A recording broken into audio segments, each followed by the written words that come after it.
Gaming is for friends. I thought this music was so epic. We all like talking about gaming. The only thing that I disliked about the old game. There are so many different conversations started by gaming. Oh, I forgot I have you. This could be anything. Okay, walk in that green goo. Oh, that's a no. Anything Gaming Podcast. Hi, and welcome to the Anything Gaming Podcast. I am Ant, you're Woody. What have we got on tonight's show? Or today's? We got quite a tonight for me, tomorrow for you.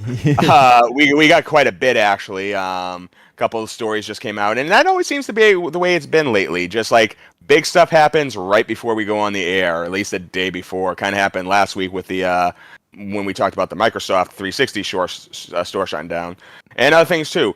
But the first thing I want to crack on is Sega. Apparently, they have acquired Rovio, the creators of Angry Birds, Bad Piggies, Amazing Alex, and other mobile games that, I mean, everyone enjoyed, I don't know, about 10 years ago, 15 years ago, really when mobile games were starting to come on the scene. I think it's kind of a big move, and it's an unexpected move, really, from Sega. They really haven't made an acquisition like this in a long time. I'm surprised they had the money to do it to start with. Not without being rude to Sega, like that, you know what I mean? Like, I was not expecting him to have that much money. But also, I wonder if it's not so much a play for the Rovio characters as it is a play for the Rovio devs that can help them put Sonic and the like onto mobile platforms. Then they don't have to go through Nintendo and all those type of things. They can try and build a platform in the mobile world. Well, Sega has always pushed forward. Like if you look at them back in the 90s, they were always thinking ahead. They had some innovative ideas. And mobile gaming is still, very profitable. There's a market for it.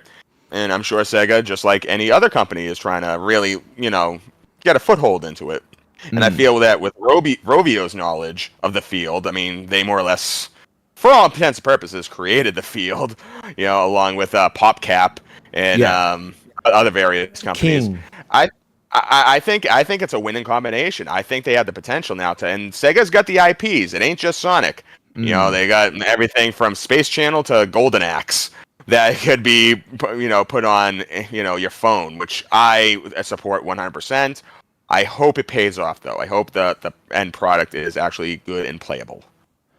Oh, I think it will be. I think they're not silly. No. Their track record's good. I mean, Sega, they'll put out, I think more than half the time they'll put out something good. There's a couple clunkers. Some of them are Sonic games. But overall, they got a good track record. And I've always been impressed with Rovio. My favorite game from them isn't actually anything from Angry Birds. I liked Amazing Alex. I always was a fan of Incredible Machine. That was one of my favorite games. One of the few PC games I played growing up. So anything where you have to build some type of funky little contraption to see if it works, I've always been a big fan of that. If they... Oh, sorry. I really liked... They had a while back, and I don't know what happened to this game. They had Angry Birds Star Wars, and you used to fly around the planet with gravity and stuff. Anyway, the game seems to have gone... They've taken it down for some reason. I don't know if there was a licensing issue or something along those lines, but it's no longer there. So that was one that I really enjoyed. And I don't know. Imagine if a Sonic Angry Birds comes about where you're just shooting Sonic balls across the thing. I mean, that's another thing. Yeah, no, I could see it now. I could see have one of the piggies be Robotnik, maybe because just the shape of his stomach, make that into a piggy. So building stuff with his little robots, and then you could have Sonic, Knuckles, Tails, Amy, Big the Cat, Birds, just knocking them down. I'd play it. It would get me interested in Angry Birds. We all would. And Sega, one thing you can get to Sega, they do crossovers well.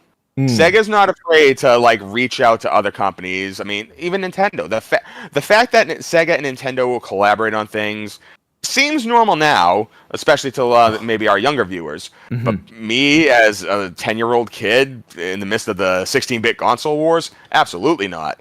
Those were enemy lines. So if Sega can work well with Nintendo and make gold, Rovio, sky's the limit. Yeah, I agree. But anyway, it remains to be seen, of course, to see if it comes to fruition. Some things don't usually come to fruition. Some things fail, which leads us to our next news story. I'm sure you've heard about the Microsoft Kinect. Maybe you can actually fill me in. You seem to have more of an experience with Kinect than I do. Connect was really, really good. Okay, so everyone that didn't know Connect, you always had to put your hand in the air to reconnect with Connect.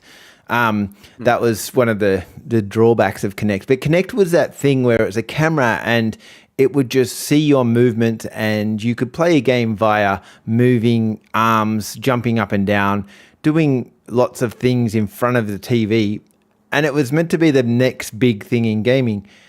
There was actually like some really fun games that were on Connect, but Connect always felt like it wasn't a game or a proper, you weren't doing something. It was more like a gimmick because you never had any buttons, and every time you had to navigate a menu, you'd have to pick up your Xbox controller and things like that made it kind of not as intuitive as, say, the PlayStation Move or the Wii controllers. So that's where I think Connect fell down. It was it was bundled with the original Xbox One, actually, the Kinect 2. So it was bundled, and that's what actually made the Xbox One fall down. But there were some actually really good features about it because it used voice. They brought in Kinect Voice, where you could just tell your Xbox to turn on, similar to like Siri with your mobile phone, and it would just identify you with your face, like similar to your mobile phone when you sat down in front of your Xbox. So it had some really cool security features about it that are probably not so much talked about. But I'm not surprised that it's gone because from a gaming standpoint, it really didn't kind of do that much for any game, I don't think. Yeah, I mean, like, I always appreciate Kinect, but Kinect came out shortly, like, during that time where it was after the Wii came out. And while what the Wii does and what Kinect did are completely different, it was about motion control, getting you up, using your arms, maybe your legs, your body to, control the environment on your television. Yeah. And while I can definitely appreciate Kinect's like no controller approach to it, as you said, it just didn't lend itself really to like any games that you could play through. Even the Wii Motion, even the Wii Motion Plus. You had your Metroid Prime trilogies, you had your Skyward Swords, you had your Red Steel, you had games which, while it could be tiring, were still games with a beginning, middle, and maybe a storyline or a cutscene in there somewhere. And really, the only Kinect game that I played that had anything like that was a Sesame Street game, Once Upon a Monster. Which I guess I could consider probably the best Kinect game I played. But that's really not saying too much. I did think I played that, but I can't remember much about it now. It's good memories. At the time, my best friend, he just had a baby, and like 3-4 years old, and loved Sesame Street. Watched all Sesame Street. Like, he had like the stack of DVDs, and like and every baby was saying about to teach him how to count, to add, subtract, all this stuff. Smart kid, and he loved the characters. So getting Once Upon a Monster was a no-brainer. He knew Sesame Street. He liked moving, jumping around, and all that stuff. So he loved it. So I did see children love Kinect. I saw them really appreciate it, which says a lot about something. But me personally, it just never caught on with me. And I guess it didn't really catch on with a whole lot of other people either. I think Kinect's biggest legacy will be what it did to the smartphone industry. Like I said, from security standpoints, I think that's what Kinect. It was really the first AR, but it was kind of like a backwards AR because instead of you controlling where the camera was going, the camera was looking at you. It was a little bit creepy when you used to see the camera move up and down and rotate a bit to try and follow you. I think that was my first like, oh, this world's getting different, moment. So. No, the potential was there, and as you said, it had the security features. In fact, maybe someone in the comments can help me with this, I know there's a movie. It's like a paranormal activity movie. You know, one of those movies where like there's a couple fixed cameras and there's a ghost right there. Where they actually use the Microsoft Kinect camera. Oh, there is too. Yes. Yeah, like I honestly, I was about as much as a fan of those movies as I was the Kinect, so I don't know which movie it is right off the top of my head. But like when I heard about that, I was like, well, that's cool. That's a cool little twist there, you know, using something like that. I mean, in a way, it was almost like an advertisement, you know, like I mean, they're putting the product in the movie. But I thought it was cool. But I will finish off with that. I didn't even know the Kinect was still alive when I read this story. That was probably what sums up everything to do with the Kinect. It was just like, I just thought this was dead a long time ago. I thought, oh, okay, so you've officially discontinued it now. Yeah, no, and it stinks. But, you know, at the end of the day, Microsoft took the risk. Kind of a soft risk because, you know, Wii was coming out there and PlayStation was also coming out with their Move. To, you know, not the best results either. But they took that risk, you know, and while the motion still works for the other systems, you know, PlayStation has it, Wii has it. It's sad to see another one go, but that's what happens when you know, try something new. Which, speaking of Sony and their PlayStation Move, and well, before you do that, let's go to your sad news of the week. My sad news of the week? Nintendo. Yeah. We got to give a shout out to this. Well, why don't you explain it, man? Because I'm still too sad. Yeah. The voice of Mario is retiring. Now, you see it as a bad thing, but I see it as you know what's going to happen, don't you? It's not a bad thing. They're going to AI his voice. We'll never lose that voice. It's just that he won't be doing it anymore. It'll just be AI. You know, Mel Blanc can't be Bugs Bunny forever. You know what I mean? Casey Kasem can't be Shaggy forever. You know, eventually these voices that just like get imprinted on these iconic characters, they got to go.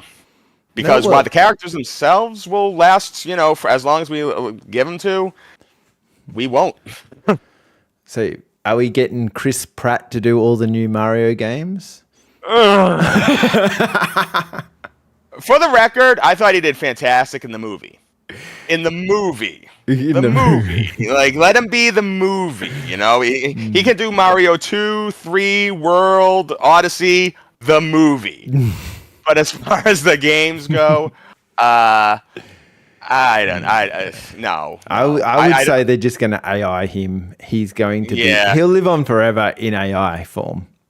I mean, it might as well be, considering what he represents. I mean, he is a video game mascot. His essence isn't measured in, you know, what you see in the, like, you know, with him jumping around and all that. That's all great. I mean, but to me, the true essence starts from where he came from, which was the screen, the video game, computers, you know, programming, ones and zeros. So to see his voice go to that, I wouldn't like to see it, but in a way, it's poetic.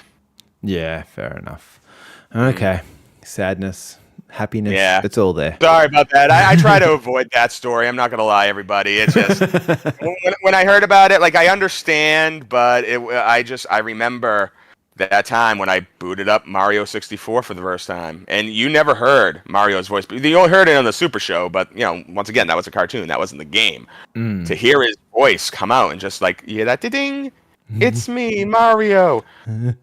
Oh my god, that's what he sounds like? Like, that's what you thought, and then you just play, and then you just rolled with it throughout the years, and you kind of took him for granted, really. You know, that would just be the voice of Mario. Yeah, you're right. So, pour one out. I'm not gonna pour one out in here, but that's pour one out for the original voice of Charles Martinet, the original voice of Mario. We're going to miss him, but he's got to live on as an ambassador for Nintendo, and I hope he loves it, and I hope the fans accept it and love it too. Yeah, I think so. Yeah. But now that we go over the sad news, let's go on to the happy news. Yeah. I mean, I think it's happy news. I'm sure maybe some of our viewers might not think it's happy news. They might think it's stupid news. But I just want to say publicly, I support the PlayStation Portal. I'm excited for it. So if you don't know what this is like Yeah. it's what is it? It's a PlayStation controller, but it's got a screen. It looks like someone's got a PlayStation controller, cut it in half, put a mobile phone in the middle of it, and like a big mobile phone, like an iPhone Max, not like a small one. And then so you can play only. I don't know if you can play how remotely you can play, or if it's only around your house you can play it. I'm not sure on those details. They've kept those details kind of like tight right now. Yeah. I'm hoping, like, to me, layman's terms, the Wii U. It's and now some might say that as a negative, but hear me out. It's like the Wii U. Yeah. Now, one thing I loved about the Wii U that you could do was that's really when, I mean, the DS did this as well, but I love games where you have to, like, draw on a pad, manipulate a pad, do stuff like that. That's the kind of motion control I can get behind because it's simple and you still have a controller. So I haven't seen anything about the PlayStation Portal being touchscreen yet, but that was something I love, and I hope it's a feature. It would have to be because they've got that big pad that is touchscreen, so they have to put all those things onto the actual. And it would be perfect. Yeah, it would be perfect. It would just be like we were just talking about that. How the touchpad on the PS5 is kind of underutilized. Mm-hmm. Here we go. Here we go. I think it could do it. I mean, I could tell you about when playing Scribblenauts or the Mario Maker series. That was always fun on the Wii. I preferred it on the Wii U controller. So to have that come into PS5, I'm excited. The price point right now is at $199 American. Yeah. And, I'm sure some might like scoff at that, but honestly, I'm surprised it's not even more expensive. I figured it was like when it would gotten out to be at least $350. It supports VR games. Right, yeah. I mean, how does that work? Well, I mean, the VR, since the PS5 is, kind of my main VR machine right now, I'm still trying to go through Resident Evil on it. I'm sure it will find a way to utilize the Portal in some way. I'm assuming the Portal is going to have some type of camera on it. So, it has to. To me, the Portal reminds me of a feature that was on the PlayStation Vita, where I don't know if you ever utilized this, but when you had a PS4 and then you had the PlayStation Vita, you could go to bed, for example, or go into another room where your PlayStation 4 wasn't, and via your Wi-Fi, you would then be able to play your PlayStation through the Wi-Fi on your Vita.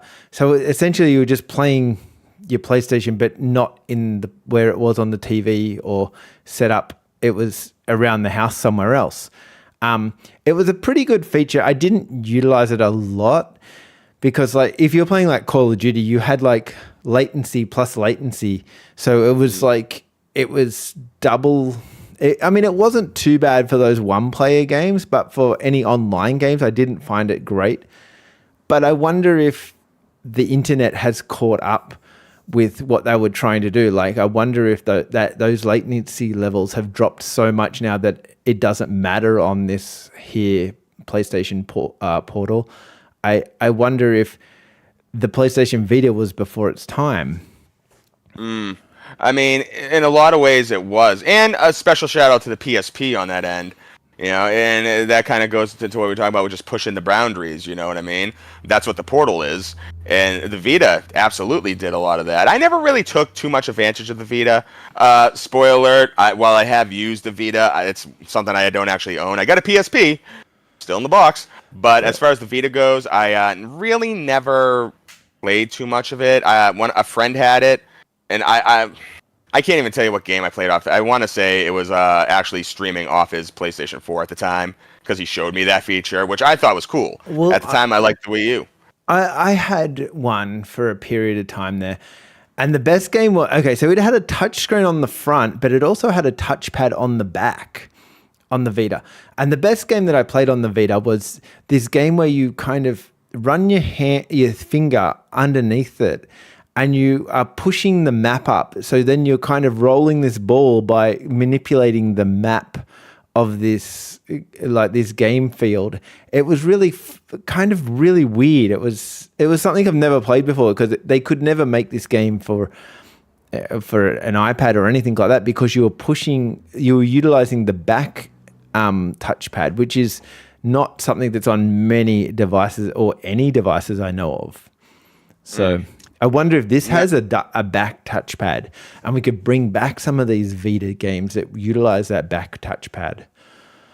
That would be great, because there's a lot of, once again, I mean, I don't got one, but there are a lot of games off the Vita that I would like to play. A lot of them are RPGs, just to try out, but still, that'd be a great feature to bring back. And I'm hoping that they surprise us with a couple other things. I mean, we can already assume that the controller itself will have haptic feedback, since, you know, I mean, the other controllers do. But I enjoy the possibilities. I think the possibility. Now, I don't think it's going to be a runaway success. I've already had a couple people tell me, I was like, oh wow, the PlayStation Portal, that looks cool, right? And they're like, no. So there is some skepticism out there, but I believe that it'll be a good thing to have. Well, and I think I also wonder. I wonder how big the memory is on it, because it might take an imprint. Say you've got like a single player game, it might take you be able to download that to your PlayStation Portable and take it with you somewhere, so you can play that one game on the go around the world or whatever. I don't know. But if it did have, like, say, 50 gig, 100 gig hard little memory chip in it, that would be pretty cool. I just like the price point, and I think they've worked that part out, because that was one thing that was really bad with the Vita. It was so expensive that not many people could actually afford a Vita. At the time, it was exponentially expensive compared to, and if you bought a PlayStation as well, it was kind of like, at the time, it was like, do I buy a PlayStation or a Vita? Because they were both about the same price, I remember. So this is a good price, I think. And let's not forget, I mean, with the Wii U, it being a lot like the Wii U, remember what the Wii U became? It became the Switch. Now, depending on how the Portal does, I mean, PlayStation 6, it'll happen someday. We don't know what it's going to be like. Who knows? Well, I don't think anyone expected the Switch to be so successful. Nintendo knocked that out of the park. I think PlayStation and Xbox just thought, okay, everyone's going towards consoles that they play at home, and because all the handheld consoles were dying at the time, and Nintendo's like, nah, hold my beer, here we go. And they threw out this Switch, and everyone's just like, we've got the flexibility. Someone's made a console that we can be flexible with. How does this even happen? Yeah, I mean, and maybe, I'm always looking toward the future. We'll see how Portal does. If they think that there's a market for that, people want to play games, just in their hands with a bigger screen like the Switch, we shall see. But I'm all for it. I'm going to be an early adapter to this. Well, I think I would like them to have a cellular feature. So I'm not sure if that's when that comes, but that would be really cool if it did get that, because that would make it truly like a wireless thing that you could take anywhere with you.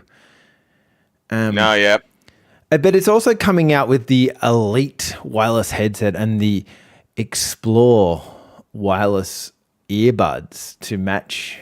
So this is like a whole system thing. The earbuds look pretty cool. They come in this it's almost like a little PlayStation 5 case that you slide open, and you can pull out these.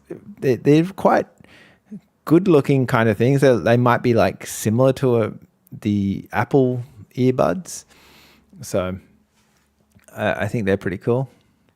I'm just wondering how they're going to stack up to the VR2's earbuds. I'm not a real big earbud. There's earbuds for that. They're attached to wires. I'm not huge on earbuds. I'd rather get the headset than the earbuds. But honestly, I was impressed with those. Like, you don't notice them. That's the problem with me. I don't want to notice that I got something in my ear. And they did a really good job of making it feel like there's nothing in your ear. So I was like, oh wow, okay, I can get behind this. Yeah. No, I hear you on that. Yeah, but. Oh, sorry. No, it's all right. I don't know what you were going to say. No, I didn't. Nothing. But anyway, I'm thinking about how the Portal does have a chance to really change stuff for the better. I mean, sometimes people start to change stuff, it can kind of be kind of controversial, you know, if you really like shake the cage with certain things. And while I don't think the Portal does have that potential, it could. Things have done it before. A lot of the times there's a lot of these things that release and they come too early to market. And like you said, Wii U, I think the Wii U is very, I thought it was before its time. Like it was, again, the price point, it was a bit expensive for what it was, but having that almost phone that you, or mobile phone that you were holding on the couch and you could draw stuff on and stuff like that, is, then you saw a lot of games for like PlayStation 5 and stuff that would then let you link your mobile phone to the PlayStation 5 and then you could use that as the controller.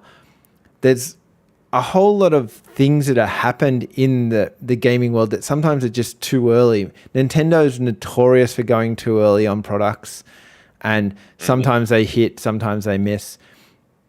But this PlayStation thing, I think it's a good time. They know their price point. They know all of those type of things. To me, the only thing that really worries me about this Portal is probably it does look a little bit flimsy where how they've got it made up. It's kind of, like I said, cut the PlayStation 5 controller in half and they've kind of stuck them on the side of this mobile phone type screen.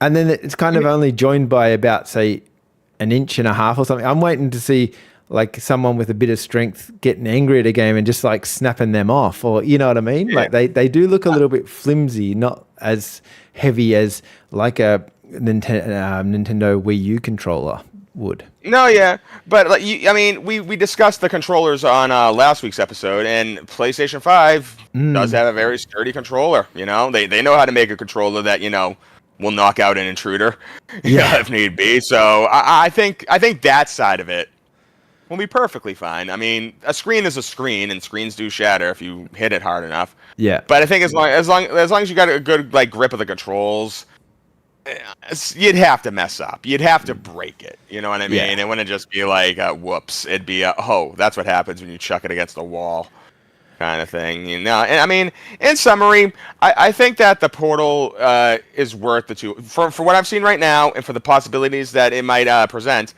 I think it's worth the risk. Yeah, no, I'm agreeing with you on this one. I don't often agree, but I'll agree today.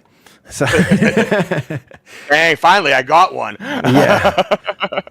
So we're going to move on to controversial games that have kind of not like, we're not going to talk about like that whole Steam section where you can go and watch some really crazy stuff. We're not going that way. We're talking about games that they shaped the way that the gaming industry has evolved, and games that you didn't expect, like they had to go through lawsuits and they had to go through Congress and they had to go through all these different things to try and get them passed. And now we've got like this awesome gaming community and we have these games to thank for them. And we kind of wanted to go through and talk about what that was. What game do you want to start us off in this controversial game scenario?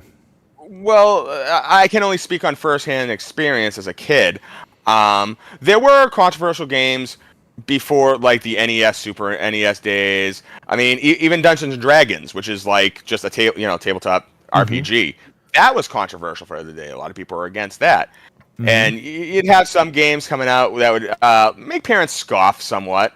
A little bit of violence here and there.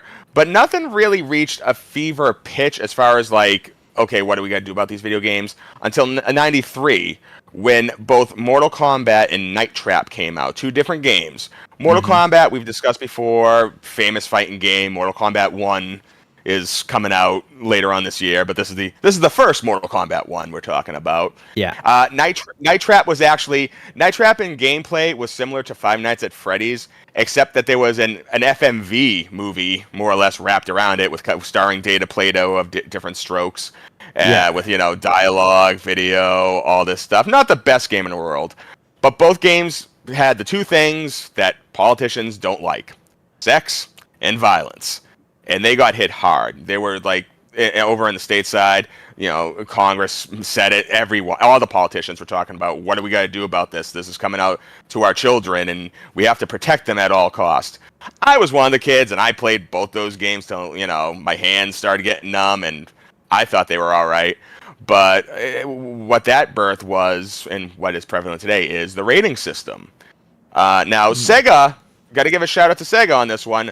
They were the first to actually introduce the rating system before the official one, because by the time Mortal Kombat came out for the consoles, the debate was on.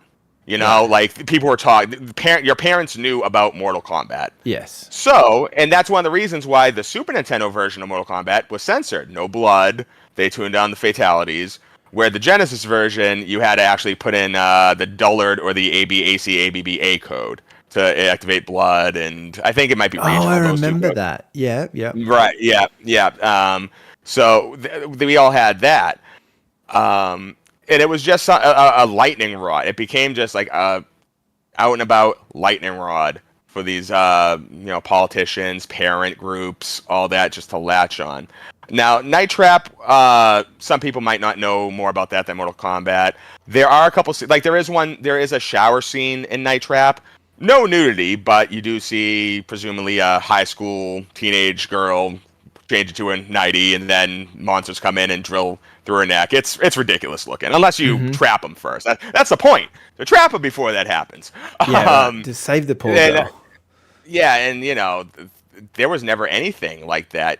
There were a couple games. One game like Leisure Suit Larry, for example. Yes, right. And that was a very gratuitous game, but you never had it in the mainstream like that before. You never had like this sex and this these provocative images correct. Up there. And there was a knee-jerk reaction to it, naturally, and what came of that was the ratings code. Of course, Sega struck first because they actually did have blood in their Mortal Kombat game, so they slapped that adult. I think it was rated M. It was separate from the ESRB of today, but I'm pretty sure it was rated mature. The word was mature. Yeah, I think I do remember games like Mortal Kombat that were, I don't know, nowadays they probably would have got rated R or 18 plus type of games, but they kind of came in and just rated them as mature because they didn't know where to rate them. There was no precedence for this prior, and no one knew what games were supposed to be.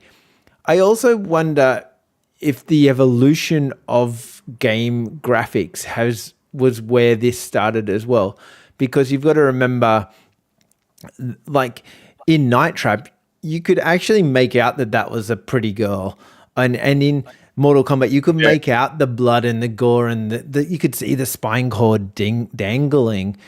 These things weren't as prevalent and obvious in the earlier type of video games like Space Invaders. I mean, ships were blowing up, but we had to use our imagination to think about how the death was happening. You could look at, there is a Texas Chainsaw Massacre game for the Atari, and you are Leatherface, and you are chainsawing people, but it doesn't look like that, or at least you really, really, really have to use your imagination. Same with the Halloween game for Atari is one of the first games that I can think of that actually has head decapitations. Right. If Michael Myers comes to you and stabs you, your character runs around with blood splurting and you have no head. Now, it's Atari, so I mean, I don't think anyone, but it came out at a time when the crash was really starting to settle in, so. No one was playing video games then anyway, stateside. But then, like you said, now it's an actress. It's a woman. You know what I mean? And they're filming her. The Mortal Kombat people, motion cap. They're real people, and they're really getting their heads ripped off with the spinal cord dangling down, all bloody and stuff. Which, of course, it's funny when you talk about Atari going to there and how incredible that was. When you compare the Mortal Kombat fatalities of 93 to the ones of 2023, and the concept hasn't ratcheted up, but the description sure has. No, that's 100% right. So there was a couple other games I remember too that had like a fair chunk of controversy around them.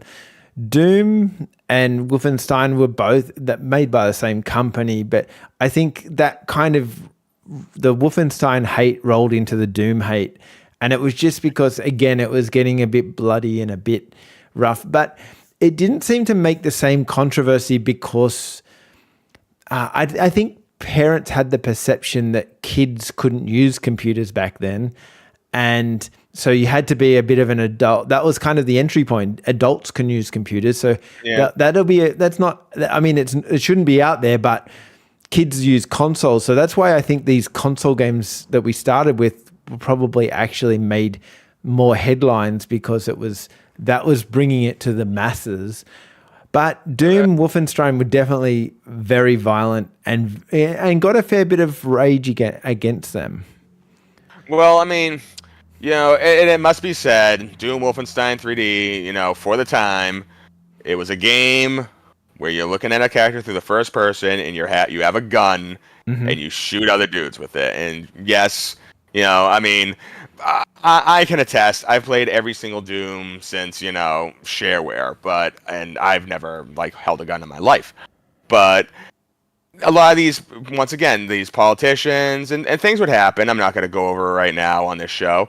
That some people that were playing Doom would go on to do horrible things, and it must be the video games, right? Oh, it wasn't anything else. It wasn't like the other million things that are going on in their kids' life. It's the video games and the music. So, the music and that darn rap Yeah. And I think today that actually speaks a lot to the parents of back then. When I would, as a parent, my parents, they didn't know anything about video games. They didn't have the first clue about video games. They knew Pong, and that was it. So when they find out that, oh my God, there's a game where you can shoot people, and there's sex here, and you rip people's heads off, oh my gosh. As horrible as I'm sure you want your kids to play games like that, in your head, you can visualize what that's going to look like in a video game. How that would play out. You know what I mean? You just see it in your head because you have a whole bunch of reference. They did not. So it seemed like even if the controversy itself wasn't, by today's standards, too extreme, they just brought it right up because there was really no understanding. Yeah, I think you're right that there was a whole unknown world, and that's kind of where this all started about. I remember I bought what was it? Grand Theft Auto San Andreas, and this was like a lot of the Grand Theft Auto games had a bad rap, but San Andreas was the one that I think was the most controversial of the time because that's when it started getting real again. But before that, all this Grand Theft Auto games, you were running people over with cars. San Andreas also had hidden sexual content. So developers used to do some sneaky stuff like that too, so they could get around the legal system as back then. And so all of a sudden you'd get these games that would type in a cheat code, and the cheat code must have been released from the studio because no one would guess half the time how to do these cheat codes. And then you could unlock all this kind of random stuff like that too. A lot of things too. One thing you don't see a lot of today is Game Genie, Game Shark, Action Replay. These external third-party devices that you'd actually hook up to your console, and it would literally rewrite the code. Invincibility, infinite ammo, the hot coffee mod. That's how that came about. If anyone that ever played San Andreas knows that it was a game where you could go on dates, with ladies and. You take them on a date, hope it goes well. If it doesn't, then you take them home, and that's that. But if it goes well enough, you go in the house, cutscene, camera shaking, she's moaning, you come out. I think you might be at full health now. It takes much like real life. It takes a lot of work, so I just stick to the stealing cars and shooting at bad guys and whatnot. But I guess they created the cutscene where it was actually a mini game, not dissimilar to the beach dancing scene or the club dancing scene in the game, where it's just push buttons at the right time, like Parappa or even Guitar Hero or something like that. Yeah. For obvious reasons, it got taken out, but it more or less got deprogrammed, not really taken out because they hacked it, found the code, released it, and I've never used it. By the time Hot Coffee really got known, I was kind of done with San Andreas. You know, it really wasn't right away, and if it was, the internet even in 2004 wasn't what it is today, so it wasn't like instantaneous. Everyone knew about it.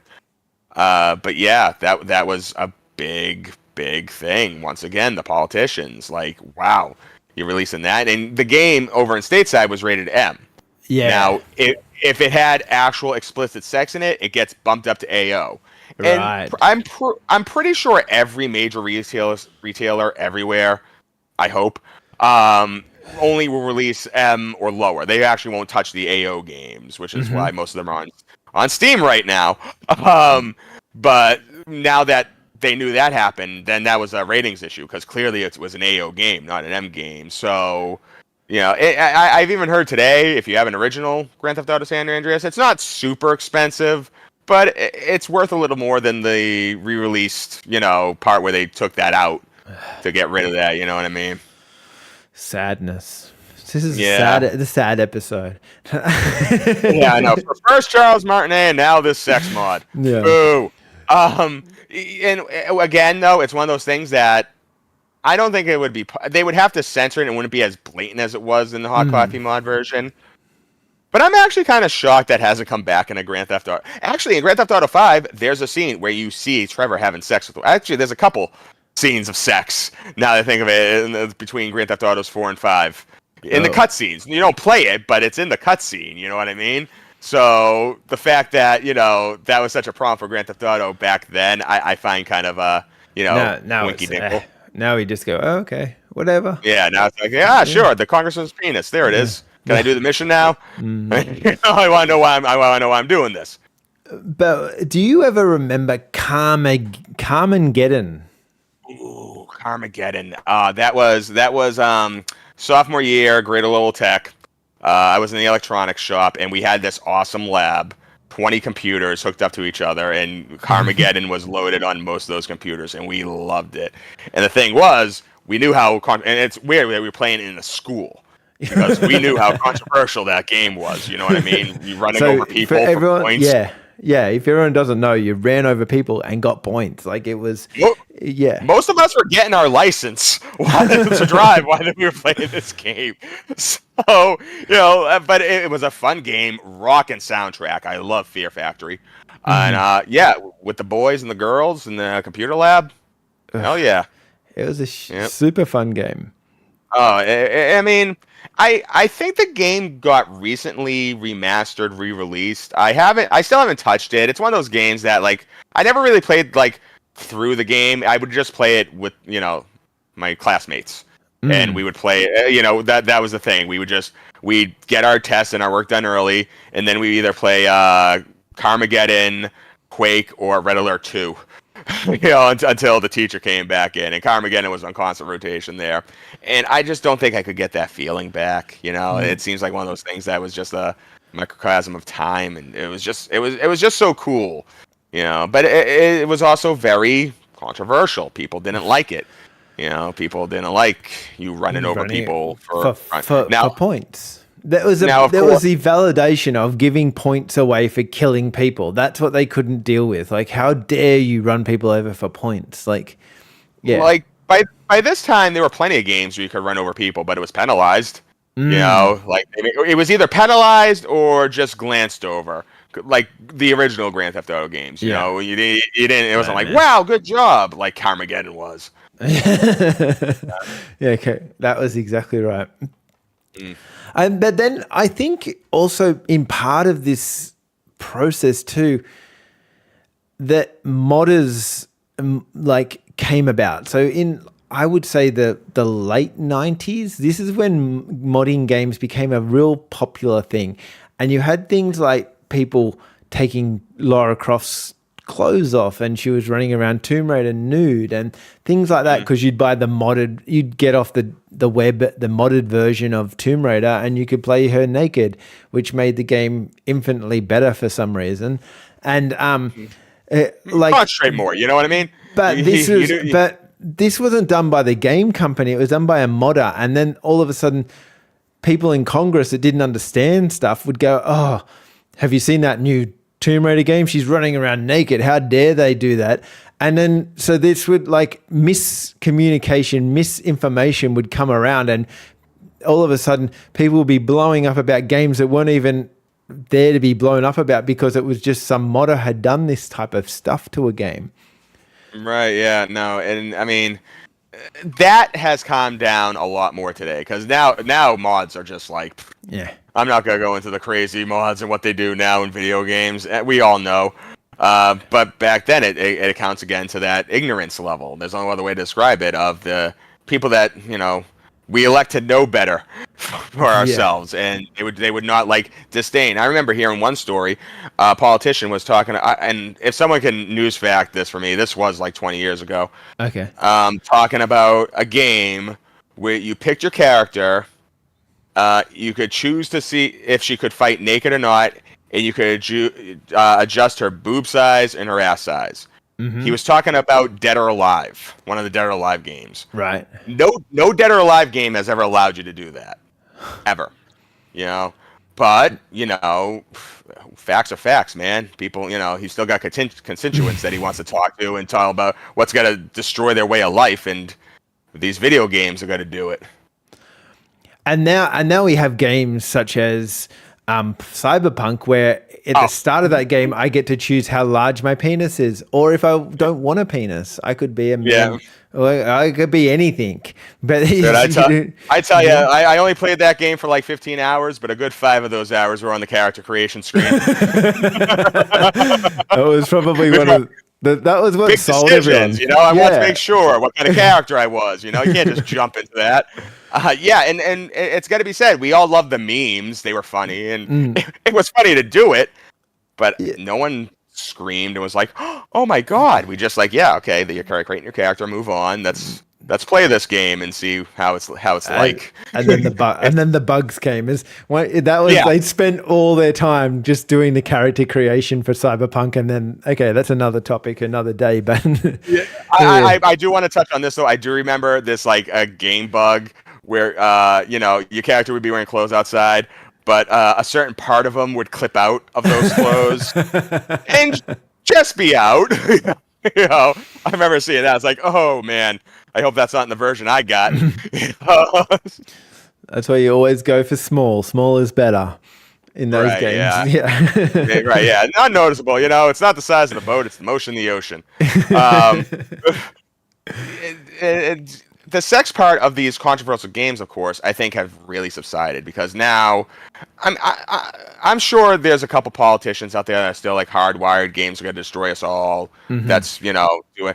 But a lot of the people we elect now, these are people that played Grand Theft Auto. These are people that played Doom.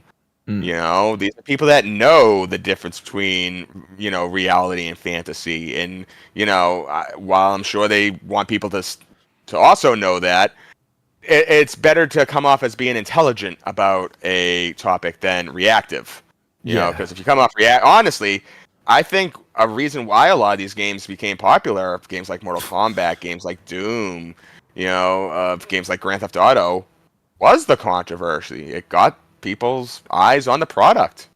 Oh, I remember so many kids at school going, I got the new Sonic just so I can go and activate the blood in it. That was...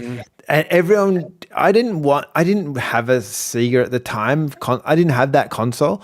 But I just wanted to buy that so I could see what that blood, all the fuss was about. I wanted to know why blood was such a bad thing. Demolition Man for 3DO, I got that game simply because there was a blood code. I was reading it. I think it might have been EGM. It might have been Game Pro. I don't know what mag it was. And I was just thumbing through it, and somehow we convinced our grandparents to give us a 3DO, and me and my brother, and we were in like, we didn't even care about the game, but there's a blood code. Well, can we get this game? Can we get this game? And we did. It turned out to be an all right game. But yeah, like, controversy does bring attention and eyes and money. Lots of it, and not just video games, anything. So sometimes they know what they're doing when they make these controversial things. One big controversial series was the Postal series. Oh, yeah, I forgot that one. while it's not the best games in the world, they're fun enough. They're fun enough for distraction. They wouldn't be as popular as they would have been if it wasn't for the controversial leaps and bounds they took.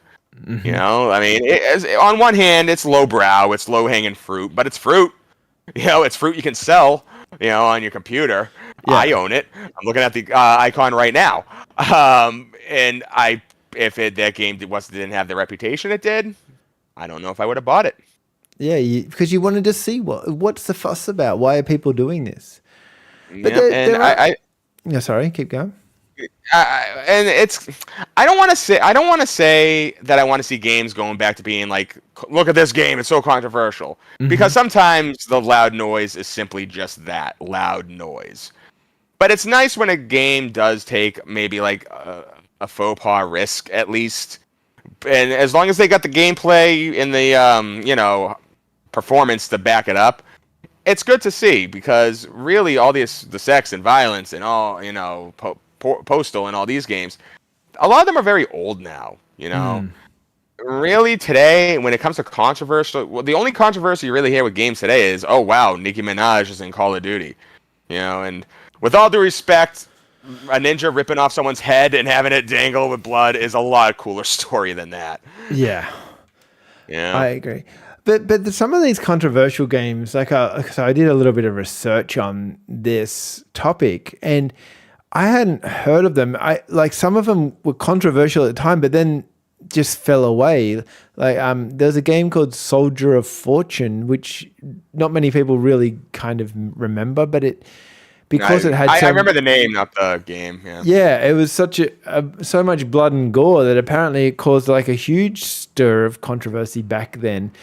And I mean, how many of these games were actually good that were causing the controversy? And then there were some that were just trying to cause controversy so they can get copies of games sold, but they were actually not that great of a game. So there would have been a lot of controversial games that have just fallen away because of this, developers trying to get that easy money. Mm-hmm. Also, like one game that actually it caused more controversy, at least overseas from where I am, than here. Manhunt, especially Manhunt 2, because in the game you're a convict that's literally killing people for a camera show, for snuff films. You know what I mean? Gruesome deaths too. Yeah, and a lot of people were really turned. This was 2000. This actually, it was made by the people who made Grand Theft Auto. So already, you had your activists like Jack Thompson on this. You know what I mean? Talking about, oh man, this is terrible and all that.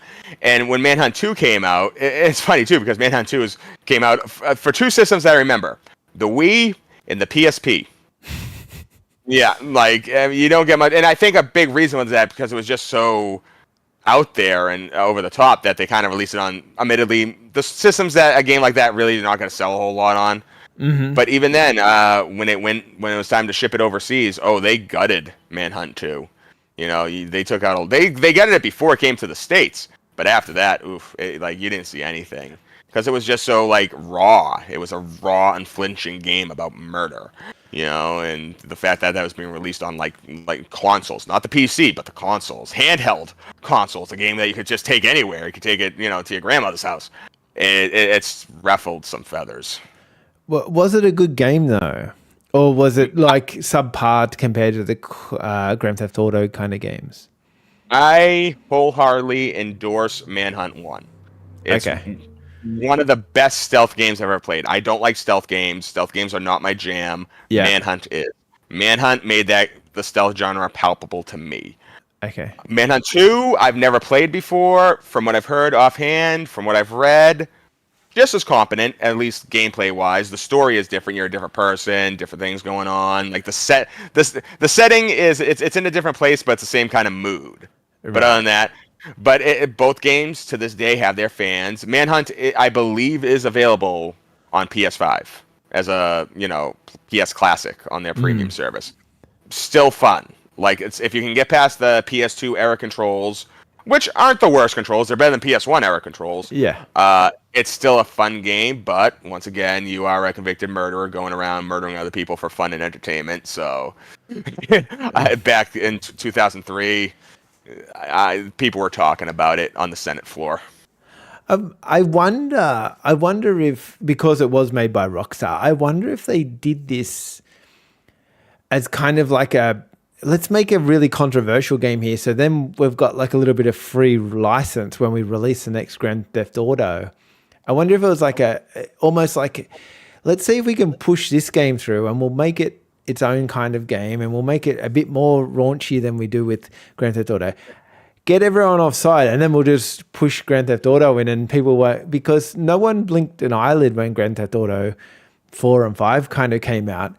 And I wonder if they did this on purpose with Manhunt to try and make that game more palatable to the Congress and all the haters. See, I think you're right, but that's only step one. A lot of people forget before Grand Theft Auto 4 came out, you know what Rockstar came out with? And actually, in a way, this game was a little controversial. Mm-hmm. Rockstar table tennis. Do you remember this one? It was one of the first Xbox 360 games. It was a table tennis game. Yep, that Rockstar produced. No violence, no sex, just a table tennis sim. Right. And so where was the controversy? Where's the controversy? The controversy was the fact that a company that was renowned for putting out these edgy, violent, sexual games released a tabletop tennis game. You know, like, believe it or not, it wasn't so much a controversy, but people were shocked about it. They were like, "Oh my, what are they doing?" You know, like, the buzz was the lack of buzz.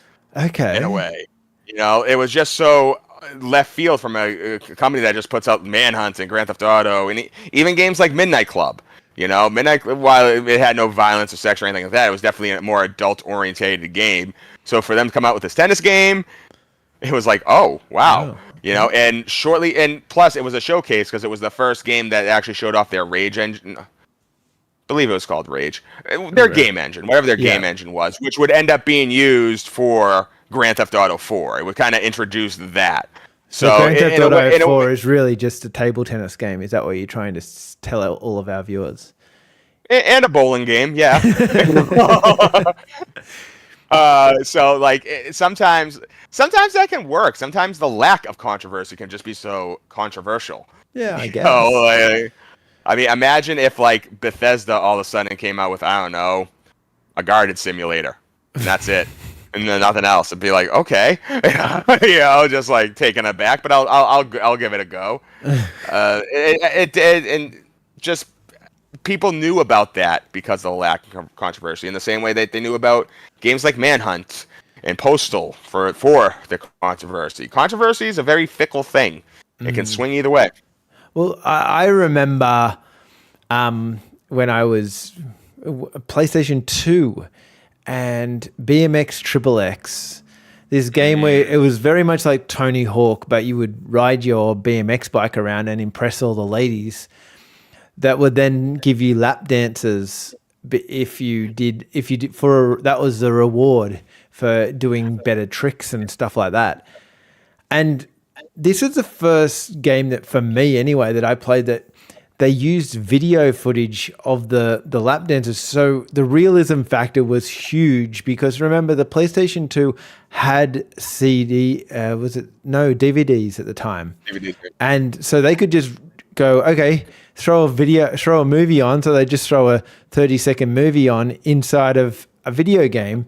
And all of a sudden you're getting this very realistic kind of mature adult lap dance. And this became quite popular in games too. Yeah, BMX Triple X was a derivative of Dave Mirra's Freestyle BMX. Because Tony Hawk had come out, and everyone, including the people that made Tony Hawk, were jumping on the franchise. So Neversoft, the makers of Tony Hawk, came out with Matt Hoffman's Pro BMX. good game, not as good as Tony Hawk, but all right. And on the opposite, I honestly can't remember the publisher or the developer, but they came out with Dave Mirra Freestyle BMX, which was good as well. Like it was a competent BMX, extreme sports game.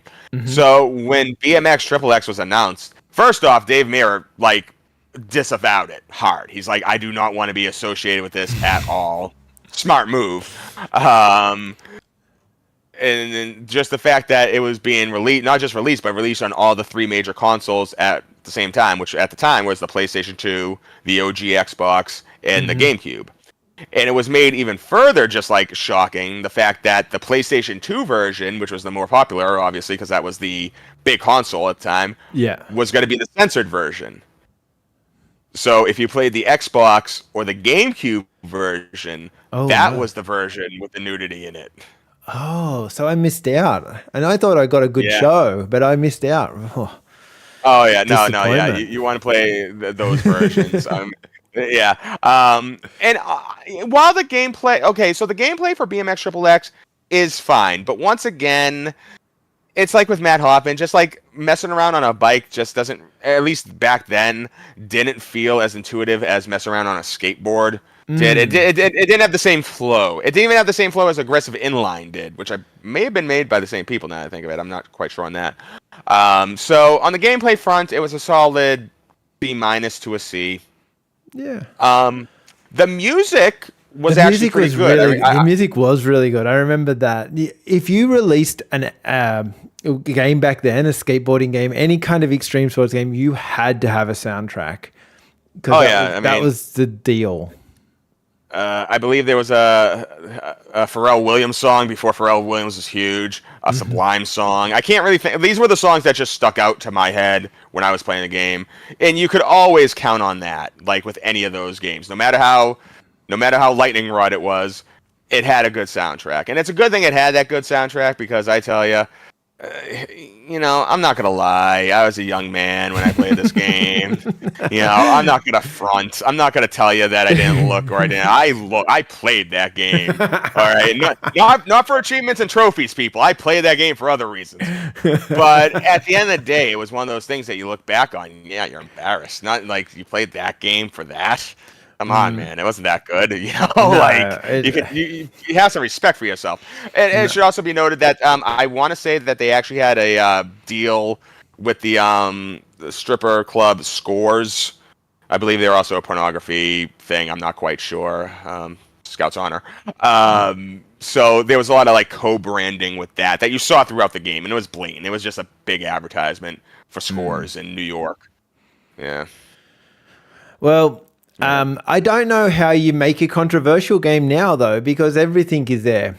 But then I had like a bad brain snap, and I probably shouldn't even say this, so this will get very controversial. But I was thinking maybe the only way you could make a controversial game now is to take something like you could go around throwing Bud Light cans at people. Well, I'm not going to define define the people, but I'm going to say let's say. Yeah. But see, that just shows you where the controversy has gone. Because now, back then, it was all about sex and violence. Now it's about social issues. Yes, you know what I mean. You're right. Like, that's what I'm saying. Like, no one cares if you have a video game that you kill everyone. There's blatant sex there and all that. Because we've gone through it all. So now the new norm, the new thing to be outraged at is the things that we're getting outraged at with the movies, with the TV shows. It'll just be in video game form, which, kind of... I hate to say it. I mean, no controversy is good controversy, but the controversy that we went through to get to this point, from all the way back to people complaining about D&D, to Doom, to Mortal Kombat and all that, there was a certain organicness to that, there was a certain humanity to that, because it was like it was legit, concern. While I never saw those things as gateways to us becoming violent, sexual, serial killers, it's a natural urge to be afraid of those things. You don't want your kids to become like that. So I understand the caution. I can even agree with it. But some of the things that people get controversial about today, like, personally, I'm not worried about any of that. Nah. Like I just don't have a dog in the fight.